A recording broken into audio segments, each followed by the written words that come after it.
બે હાથ જોડી અદિતિ માતા ભગવાનની સ્તુતિ કરતા ભાગવતજીમાં કહે, યજ્ઞે સયજ્ઞ પુરુષાચ્યુત તીર્થપાદ તીર્થશ્રવ શ્રવણ મંગલ નામ ધેય આપન્ન લોક વૃજિનોપસમોદયાદ્ય શમ્ન ક્રુધિ સ ભગવન્ન સિદ્ધિનાથ. મા આદિતિજી ભગવાન વામનજીને વંદન કરીને કહે છે, પ્રભુ આ સ્વરૂપે નહીં, બાલ સ્વરૂપે આપ મારે ત્યાં પધારો. ત્યાં તો શ્રી હરિ વામન બની અદિતિ માતાને ત્યાં પધાર્યા છે. દેવતાઓએ પુષ્પનો વરસાદ વરસાવ્યો અને ભાઈંદરના વૈષ્ણવે જોરદાર તાળીઓથી પ્રભુને વધાવ્યા. 8 વર્ષની વામન ભગવાનની ઉંમર થઈ. યજ્ઞોપવિત સંસ્કાર દેવાણા. બ્રહ્માજીએ કમંડલ આપ્યું, આકાશે છત્ર આપ્યું, ધરતી માતાએ દર્ભાસન આપ્યું, વેદ માતા ગાયત્રીએ ગાયત્રી મંત્ર આપ્યો, સરસ્વતી માતાએ દિવ્ય વાણી આપી. અને એ વામન ભગવાન આજે માગવા માટે નીકળ્યા છે બલિરાજાના આંગણે. આવો આપણે પણ બેઠા બેઠા વામનજીને તાળીઓના તાલે વધાવે, કોઈ ઊભા ન થાય. બેઠા બેઠા વામનજીનું સ્વાગત. મટાડવા બીજો ઇન્દ્ર મારા વાલા, મટાડવા બીજો ઇન્દ્ર મારા વાલા, વિષ્ણુ વામન થઈ ચાલિયા રે. હે આજ વિષ્ણુ વામન થઈ ચાલિયા રે.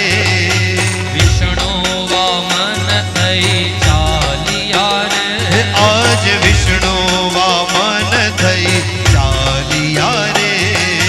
મટાડવા બીજો ઇન્દ્ર મારા વાલા, મટાડવા બીજો ઇન્દ્ર મારા વાલા, મટાડવા બીજો ઇન્દ્ર મારા વાલા. હે મટાડવા બીજો ઇન્દ્ર મારા વાલા, વિષ્ણુ વામન થઈ ચાલિયા રે. હે આજ વિષ્ણુ વામન થઈ ચાલિયા રે. એ લોટકી તાળી બોલો વામન ભગવાન કી.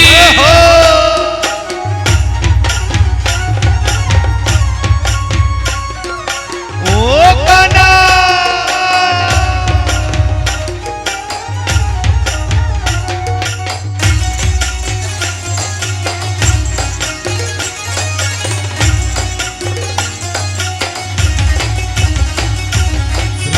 કચ્છમાં હું જાવ છું રે.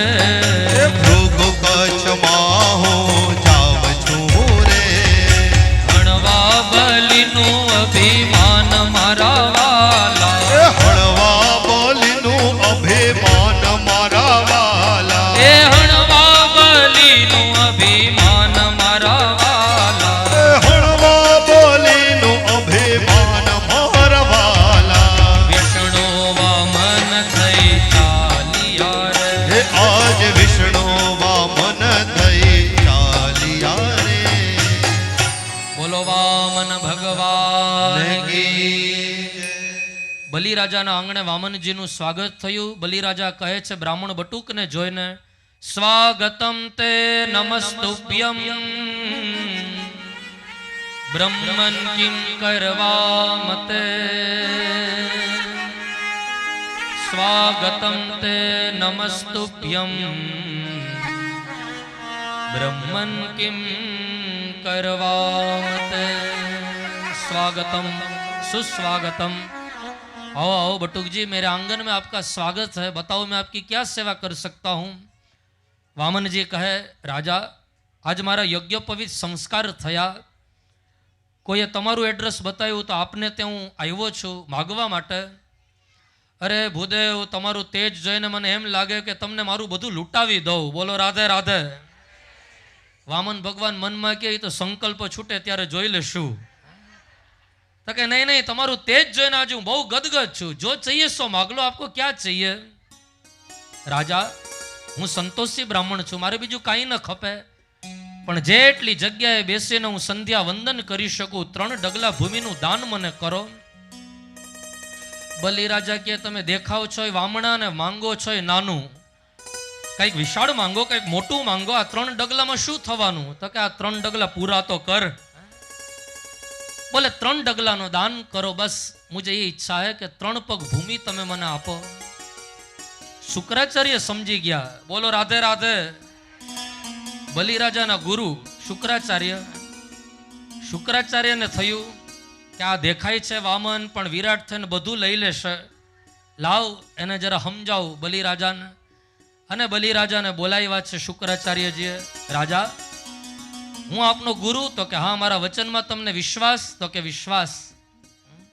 તો હજી મારું માનું મોડું નથી થયું. આ આંગણે આવેલા બટુકને તમે દાન ન આપો.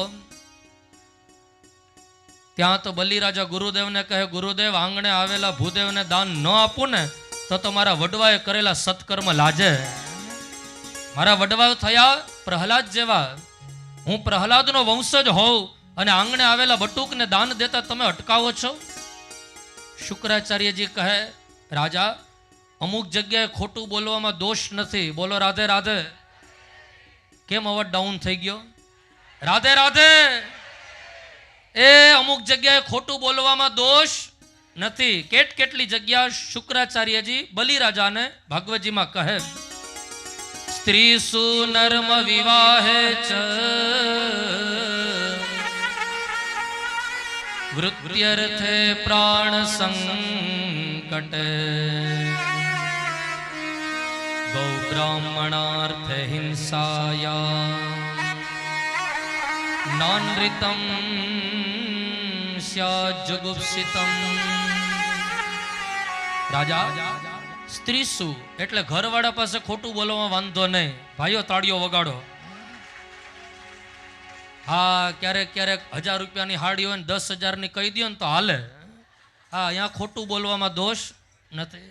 બીજું, દીકરા દીકરીના લગ્ન ન થતા હોય, દીકરીને જોવા માટે આવે અને 2-4 વાત વધારીને બોલો ને, મારી દીકરીને બધું આવડે, પછી ભલે ને કાંઈ ન આવડતું હોય પણ એ વખતે 2-4 વાત વધારીને બોલો તો કોઈ દોષ નથી. ત્રીજું, લોકવૃત્તિને અટકાવવા ખોટું બોલવું પડે, દોષ નથી. પ્રાણ સંકટમાં હોય, કોઈના પ્રાણોની રક્ષા માટે ખોટું બોલવું પડે, દોષ નથી. ગૌ માતાની રક્ષા કરવા માટે ખોટું બોલવું પડે, દોષ નથી. અને બ્રાહ્મણોના સન્માન માટે ખોટું બોલવું પડે, દોષ નથી. રાજા, હજી સમય છે. હજી આ બ્રાહ્મણ બટુકને તમે દાન ન આપો. ગુરુને ચલો વાતો કરતા હતા ને ત્યાં વામન ભગવાન બોલ્યા, તમારા ગુરુદેવને કયો સંકલ્પ કરાવે, હજી ઘણી જગ્યાએ માગવા જવું. બલિરાજા ગુરુદેવને કે, ગુરુદેવ સંકલ્પ કરાવો ને. તો કે હું નહીં કરાવું, મારું માનતા તો છો નહીં. કાંઈ વાંધો નહીં. વામન ભગવાન કે આવો હું કરાવું. ત્યાં તો વામન ભગવાન લિયા હાથમાં કમંડલ, બલિરાજાના હાથમાં જળ દેવા જાય.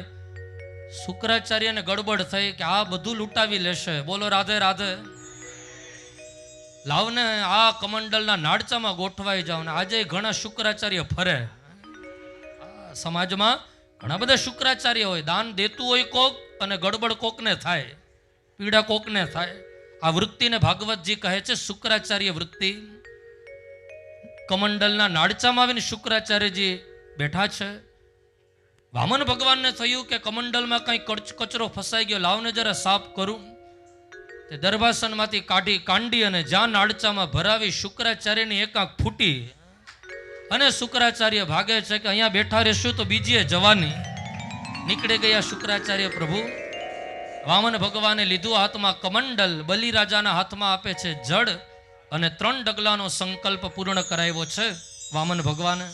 બોલો વામન ભગવાન કી જય. કૃષ્ણાર્પણમસ્તુ. સંકલ્પ પૂર્ણ થયો. ભગવાન વામનજી સિંહાસન ઉપર ઊભા થયા. પહેલા ચરણમાં નીચેના 7 લોક માપી લીધા અને બીજા ચરણમાં ભૂ ભુવ સ્વ મહાજન તપ સત્ય લોક માપી લીધા. રાજા, સંકલ્પ તમે 3 ડગલાનો કર્યો, બતાવો ત્રીજું ચરણ ક્યાં પધરાવું. ત્યાં બલિરાજા વામનજીને કહે, પ્રભુ એમ કહેવાય કે સર્વસ્વ. 2 ચરણમાં તમે સર્વ લઈ લીધું પણ સ્વ બાકી છે. હું આત્મ સમર્પણ કરું. ત્રીજું ચરણ તમે મારા મસ્તકે પધરાવી અને મને ધન્ય કરો. ત્યાં તો બલિરાજા નતમસ્તક થયા. વામન ભગવાન ત્રીજું ચરણ પધરાવે. પુષ્પનો વરસાદ થયો જય જય કાર બોલો ભક્ત વત્સલ ભગવાન